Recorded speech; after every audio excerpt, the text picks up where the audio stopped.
Howdy.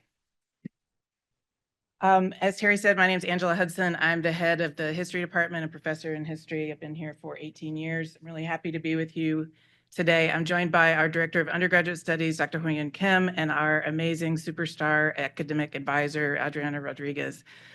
So I may defer questions about some of our requirements and programmatic features to them. What I see my job as today is to convince you that history is probably not what you think it is, so that you can go on and convince students that a degree in history is maybe not what they think it is. So a common misconception about history is that we teach people to memorize names and dates. It's what we hear all the time. Oh, I'm terrible with names and dates. Guess what? So am I. Those details matter, of course, but history is really the study of how humans in the past made decisions and the consequences of those decisions well into the present. So our discipline, we teach students to identify evidence, to develop informed questions, to find and evaluate and organize responses to those questions, to identify patterns and to create persuasive and powerful arguments through clear communication, written, oral, and beyond. These are vital skills in a wide variety of careers. History currently has 393 majors, 166 are pursuing the BA, and 229 are pursuing the BS. So the BS in history is a recent and very popular innovation in our department. It facilitates change of major, allowing STEM students to have their courses count for credit, their STEM courses count for credit, and remove the foreign language requirement.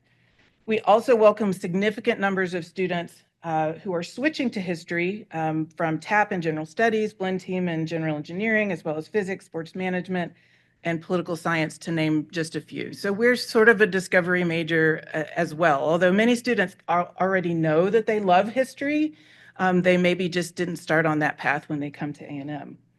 Common minors that our history majors pursue are museum studies and secondary education, as well as business. And we have 53 students who are currently pursuing the minor in history. So two of the new and rapidly growing options in our department that I want to highlight, one is a BA-MA dual degree, and one is a certificate in legal history. So for the BA-MA dual degree, students apply in the spring of their junior year. They need to have a 3.0 GPA overall and a 3.5 GPA in history.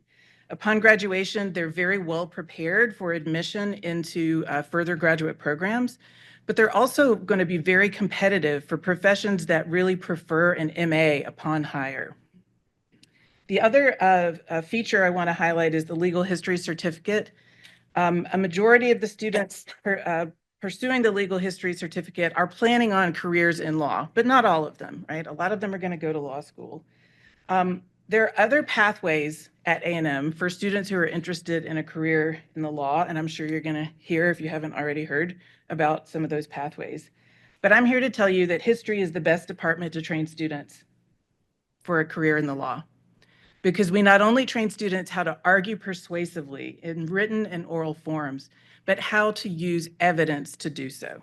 Okay, that really matters. Other important features of history are our writing intensive sophomore and capstone seminars. These are part of our high impact experiential learning opportunities. We teach students how to identify evidence in those courses through hands-on independent research projects, develop their own compelling arguments, work through peer review, work through expert review. We provide departmental financial support for history students pursuing education abroad. And we have some new initiatives supporting program and ambassadorship for the history department, which is designed to provide students an opportunity to talk about their experience as a history major while developing professional communication skills and public relations skills. Finally, we also have formal and informal opportunities for students to work with some of the world's top historians, our award-winning world-class researchers who are working on projects of global importance. So as you might expect, many of our graduates go on to careers in education or pursue further education in the form of graduate school or professional schools. But they're also leaders in the military, in law, in business, in government. Our students include, our former students include high-profile attorneys who work in practices ranging from civil rights law to personal injury law to government relations for industry. They include executives for marketing, design, and finance firms. One of our former students is even the president of the 12th Man Foundation. Okay, so I want you to have a sense of the wide range of opportunities that our graduates have. I'll just say last parting words here.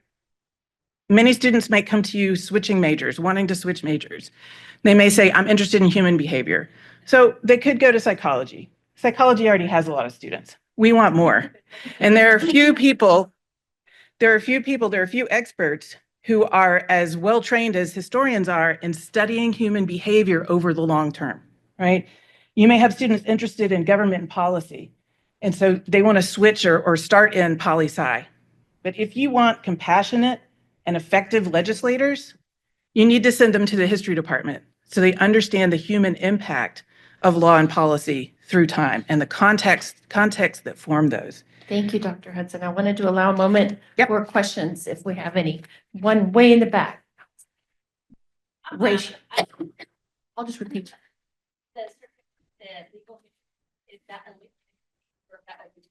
It Is is the open legal to, certificate only for history Yep. majors, or is it open to outside majors? it is open to outside majors, yes.